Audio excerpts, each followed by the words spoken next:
Certaines étaient des contrefaçons qui venaient d'être sculptées, d'autres étaient anciennes et authentiques. Ces dernières provenaient de mausolées royaux et de tombeaux sacrés où elles avaient été dérobées par d'entreprenants complices.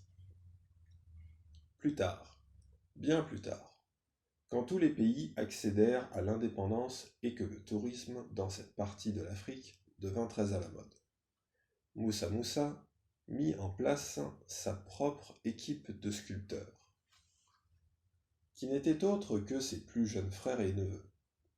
Ceux-ci étaient les fils de ses nombreuses sœurs, et c'était plus qu'autre chose dans l'intention de les intégrer à ses affaires qu'ils étaient revenus au village.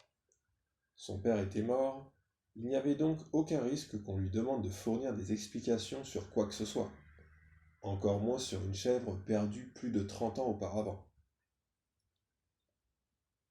Il fut établi sans conteste qu'il s'agissait vraiment de lui, Moussa Moussa. Sa mère, à présent âgée, se souvint de sa tragique disparition et pleura, puis pleura encore plus de bonheur de l'avoir retrouvé. Le jour suivant, on organisa de grandes fêtes de retrouvailles pour que tout le monde puisse célébrer son retour et prendre du bon temps.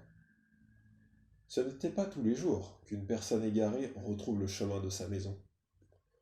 En fonction de l'endroit où se rendait Moussa Moussa, ses sculpteurs taillaient les morceaux de bois dans la forme souhaitée. Antilope, sénoufo, qui dansait, la tête coiffée d'un foulard, poupée à Kuba, masque Ibo, Yoruba et Baluba. Il avait même montré à ses sculpteurs l'art de traiter le bois d'une façon telle que les pièces qui venaient d'être réalisées semblaient, d'odeur et d'aspect, plus vraies et beaucoup plus vieilles que les pièces véritablement anciennes qu'achetées Ali auparavant. Je suis reconnaissant à mon père, dirait plus tard Ali, à ici. Me laisser ces gens et leurs talents vaut beaucoup plus qu'1 million de dollars à la banque, tu sais. Il riait alors, la main sur le cœur, et continuait. D'ailleurs, connaissant mon père, il aurait détesté la corvée d'avoir à inventer de toutes pièces une histoire plausible pour expliquer comment il était entré soudainement en possession de tant d'argent, lui qui a passé sa vie à éviter les banques. Est-ce qu'il faisait du trafic de devises ? Demanderait alors son auditrice. Mais quelle question impolie ! De toute façon, comment crois-tu que des hommes comme mon père auraient pu réussir à faire du commerce et d'autres affaires dans la région s'ils étaient amusés à mettre leur argent à la banque de l'homme blanc ?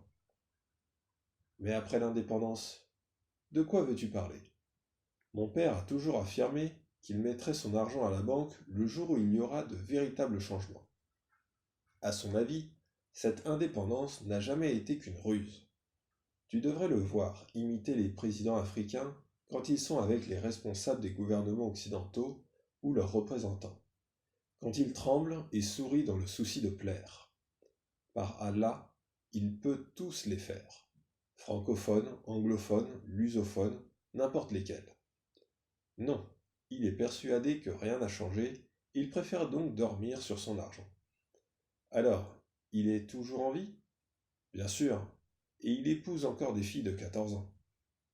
Ali feignit toujours d'être choqué quand on suggérait que son père pouvait mourir.